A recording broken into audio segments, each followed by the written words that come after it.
দর্শক, এই মুহূর্তে আমি আছি মিরপুর 10-এর সেনপাড়া পর্বতা সরকারি প্রাথমিক বিদ্যালয়ের ঠিক সামনে। এই জায়গাটিতে এত পরিমাণ ময়লা ফেলা হয়েছে, এই স্কুলের যে শিক্ষার্থীরা আছে, ছোট ছোট বাচ্চারা যে আছে, তাদের লেখাপড়ায় প্রচুর বিঘ্ন ঘটছে। এই এলাকার আশপাশে যত ময়লা আছে, এই ময়লা কিন্তু এইখানে ফেলা হয় এবং এখানে কিন্তু অনেকেই প্রস্রাব করেন, যার দুর্গন্ধে এই স্কুলের শিক্ষার্থীরা তারা মাস্ক পরে নাক ধরে তারা কিন্তু বিদ্যালয়ে প্রবেশ করেন এবং এখানে অসংখ্য যাত্রীরা কিন্তু এখানে যাতায়াত করে। এই মেইন রাস্তার অর্ধেকটাই দখল হয়ে আছে এই ময়লার জন্য। এখানে সিটি কর্পোরেশনের যে দায়িত্ব আছেন, তারা এটা যেন দেখেও না দেখার একটা ভান করছেন।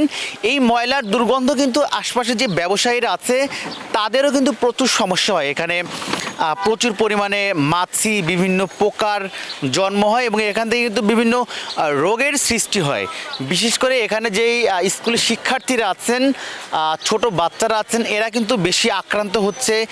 তাদের সাথে কথা বলে আমি জানতে পেরেছি যে তারা প্রতিদিন যে স্কুলে যায়, স্কুলে যাওয়ার সময় নাক ধরে যায় বা মাস্ক পরে যায়, তাদের বিভিন্ন শ্বাসকষ্ট হয়। এই রাস্তার পাশে ময়লা রাখার জন্য যেরকম পরিবেশ নষ্ট হচ্ছে, তেমনি এই রাস্তাটার সৌন্দর্য নষ্ট হচ্ছে। এটি দ্রুত যদি এখান থেকে সরানো না হয়, তাহলে এখানকার যে স্কুল আছে, স্কুল বা এখানে যেই যাত্রীরা যাতায়াত করেন, তাদের কিন্তু বিভিন্ন সমস্যা হয়। এই সমস্যার জন্য কিন্তু বিভিন্ন রোগ বাড়ে, বিভিন্ন পরিবেশ দূষণ বাড়ে। আমরা কয়েকটা এখানে যারা গাড়ি চালক আছেন বা অটো চালক আছেন, আমরা তাদের সাথে একটু কথা বলতে চাই। আমরা একটু তাদের সাথে কথা বলবো। এই যে এখানে ময়লা ফালানো হয়েছে, তা আপনাদের কি কি সমস্যা হয়? আমাদের পরিবেশের সমস্যা হচ্ছে, এই যে বাচ্চারা আছে স্কুলে, ওদের বিভিন্ন সমস্যা হচ্ছে, দুর্গন্ধ ছড়াচ্ছে ওইটা থেকে। ছোটো ছোটো বাচ্চারা স্কুলে যাইতে অসুবিধা হয়, রাস্তা পুরাটা বন্ধ। এই ময়লার কারণে তো এই পুরা রাস্তায় বন্ধ, তো গাড়ি ঘোড়া চলতে পারতেছে না, মানুষ চলতে পারতেছে না, একটা স্কুল ছাত্র চলতে পারতেছে না। ফুটপাত বন্ধ করা এই ময়লা দিয়ে, এটা তো বিভিন্ন সমস্যা হচ্ছে না, পরিবেশের সমস্যা হচ্ছে। এটা এখান থেকে সরানো কতটা জরুরি? এইটা এখান থেকে 100% সরানো উচিত, 100% সরানো উচিত। আমি আরেকটা ভাইয়ের সাথে কথা বলবো, যিনি এলাকার বাসিন্দা। ভাই, এই যে ময়লার ভাগাড়টা রাস্তার উপরে রাখা হয়েছে, এতে আসলে এই স্কুলের বাচ্চাদের কি কি সমস্যা হয় আর আপনাদের কি কি সমস্যা হয়? সমস্যা এটা আজকে প্রায় 2-3 বছর ধরে এখানে পড়ে আসছে, এইভাবে চলতেছে। মানুষ এখানে প্রস্রাব করতেছে। এটা একটা প্রাইমারি স্কুল, বাচ্চারা এখানে পড়াশোনা করে, মানে এখানে 20 হাত দূরে দাঁড়ানো যায় না। 20 হাত দূরে যে দাঁড়াইবো ওরকম পরিবেশও নাই। আর এটা এখন তো কম দেখতেছেন, রাত্রে স্কুলের গেট পর্যন্ত আইসা পড়ে ময়লা।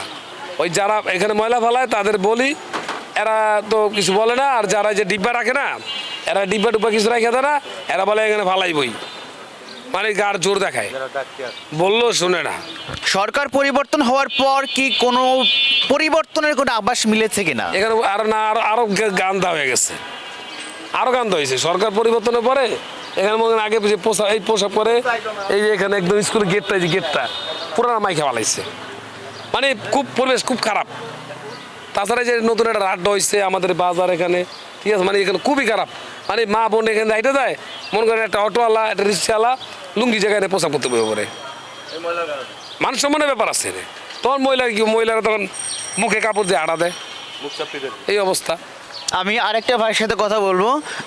এই এখানকার ময়লার ভাগাড়ের জন্য এই এলাকার বাসিন্দাদের আসলে কি ধরনের সমস্যা পড়তে হয়? বেশি সমস্যা পড়ে বাচ্চারাই বেশি।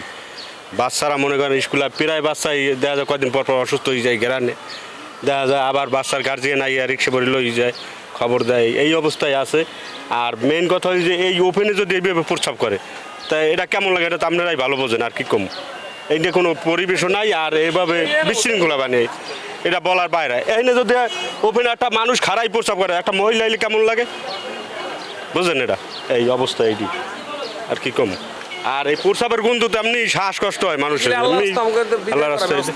এই ময়লার দুর্গন্ধে তোমাদের কি কি সমস্যা হয়? আমাদের স্কুলে যাওয়ার সময় গন্ধ আসে, আমরা ভালো মতন পড়ালেখা করতে পারি না, পুরো আবার আমাদের একটা রোগ হয়ে যায়, আবার শ্বাস করতে হয়।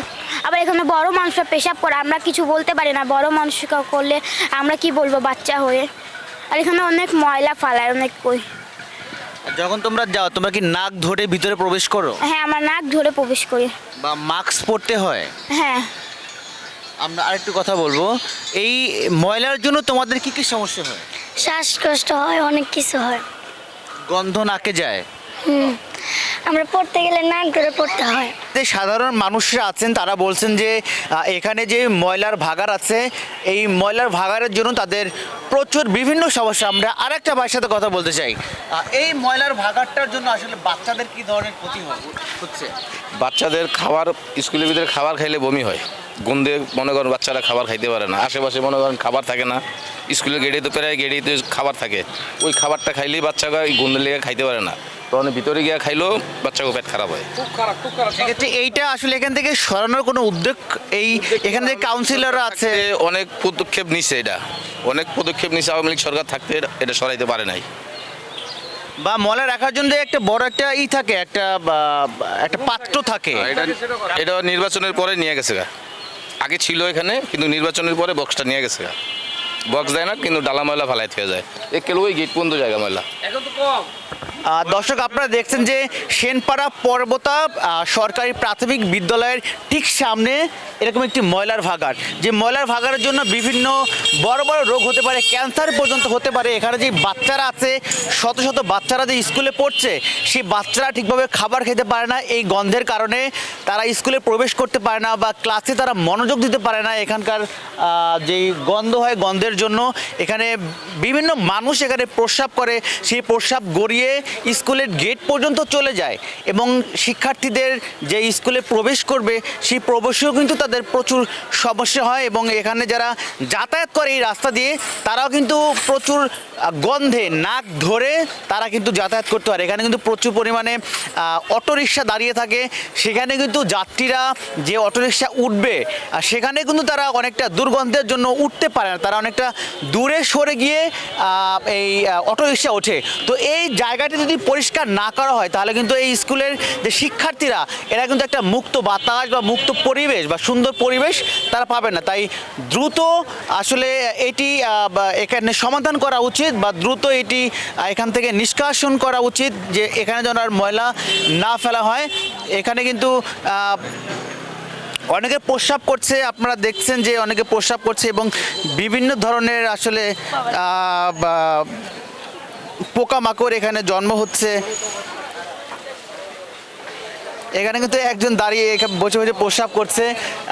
এখানে কিন্তু তার মতো এরকম অনেক মানুষ কিন্তু এখানে এসে প্রস্রাব করে, কিন্তু এটা কিন্তু প্রস্রাব করার জায়গা না, এটা থাকবে পরিষ্কার সুন্দর পরিবেশ, তাও আবার একটা স্কুলের সাথে এমন একটি জায়গাতে ময়লা ফেলা আসলে কোনোভাবেই যুক্তি নেই, কোনোভাবেই আসলে এরকম ময়লা ফেলার জায়গাটা এখানে তৈরি হওয়ার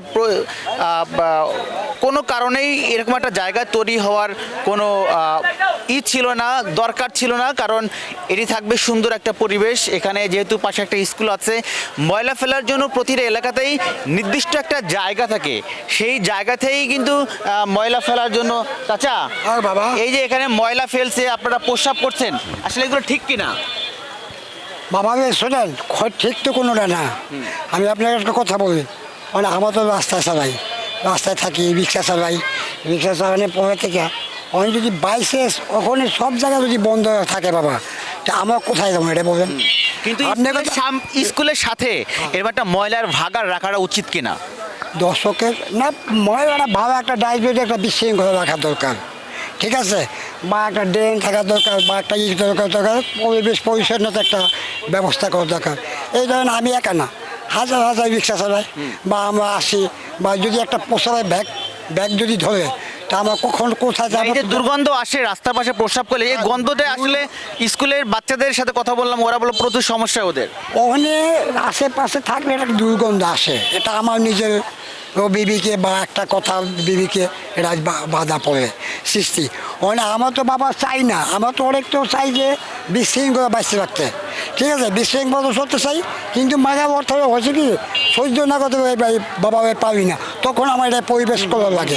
ঠিক আছে, ময়লার ভাগাড় আছে বিধায় আপনারা প্রস্রাব করতে বসেন, যদি না থাকতো তাহলে কিন্তু এখানে কেউ বসতো না। এখানে বসতো না, বা একটা যদি আমাদের প্রস্রাবে ব্যাগ ধরে ব্যাগ থাকে তখন আমার হয়তো কোথায় যাব বললেন, বা একটা লুঙ্গি নষ্ট হয়ে গেল, কেউ নামাজি আছে, হয়তো আমার একটা ড্রেন থাকে, একটা ড্রেন থাকে, তখন একটা পরিবেশ একটা হাউস থাকে, তখন ওই সাইডে দিয়ে বসা যায় বা বৃষ্টির সাথে নামা যায়, ঠিক আছে না?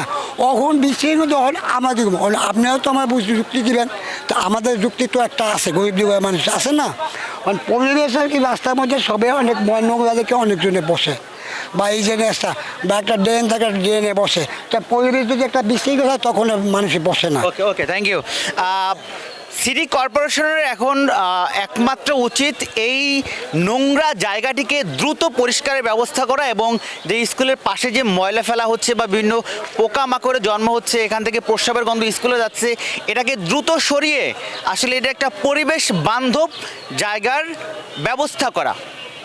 এটা ছিল আমার কাছে সর্বশেষ। এতক্ষণ আপনাদের সাথে ছিলাম আমি রাজিবুল ইসলাম।